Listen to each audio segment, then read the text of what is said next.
What's up, YouTube? It's the Random Outdoorsman, and today we're back to review the Grylls Ultimate Survival Knife.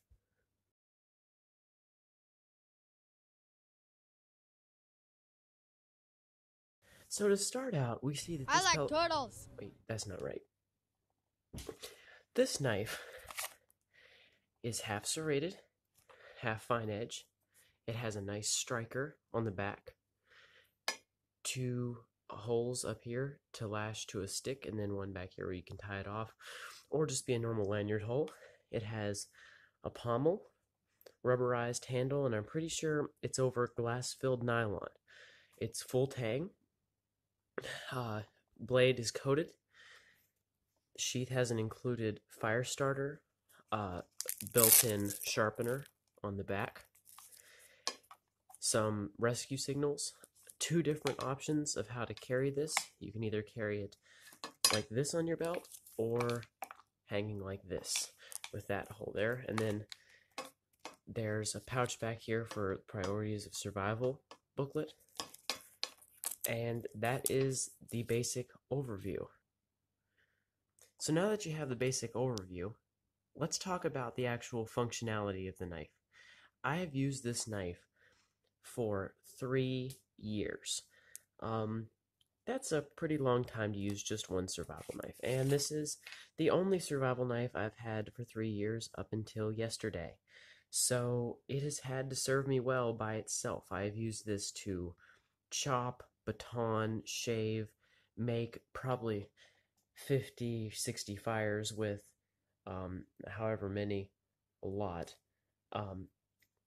It's a really comfortable knife. If I'm right, it weighs in at around 11.4 ounces, and it feels really nice in your hand. Like it more feels like a utility knife than a survival knife when you're holding it, but you can still do some of the survival knife functions like chopping, shaving, feather sticking, striking, flint striker, ferro rod, sorry.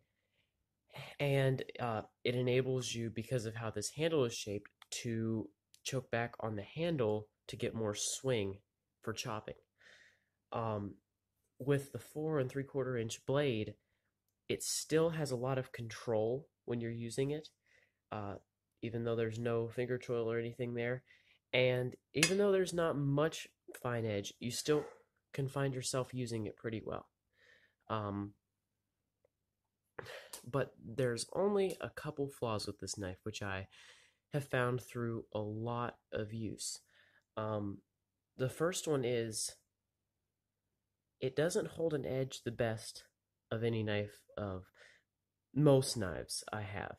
I don't know if it's because I use it so aggressively, but it doesn't hold an edge very well. The second thing is it's definitely on the lighter side if you're trying to chop with it.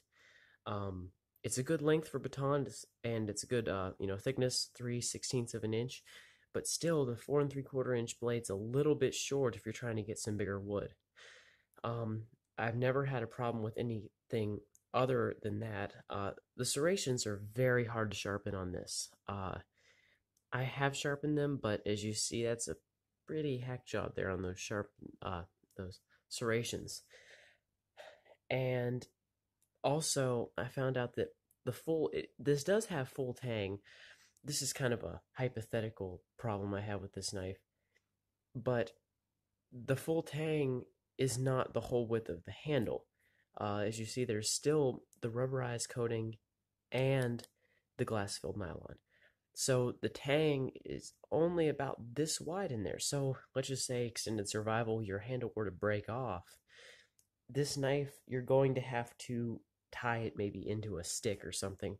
Like I said, I've used this for a long time. That has not happened, but just kind of hypothetical survival. It's not full width tang. It is full tang, but it's not the full width of the handle.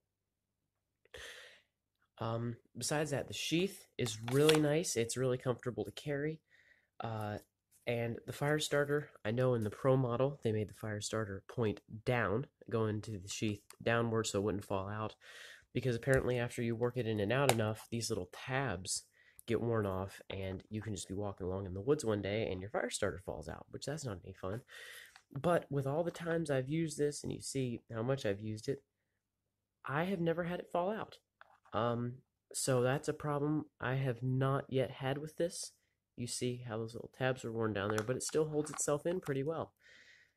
Um, the I've never had this knife fall out. I have fallen down hills and slid down hills, climbed trees, all kinds of things. And even though this part is not doesn't hold the knife in super tight, it still holds it tighter than it seems like it would. And then once you put this Velcro strap on here, it's elastic Velcro strap, it holds the knife in there completely securely. You see that there. Um, so overall, this is a great knife.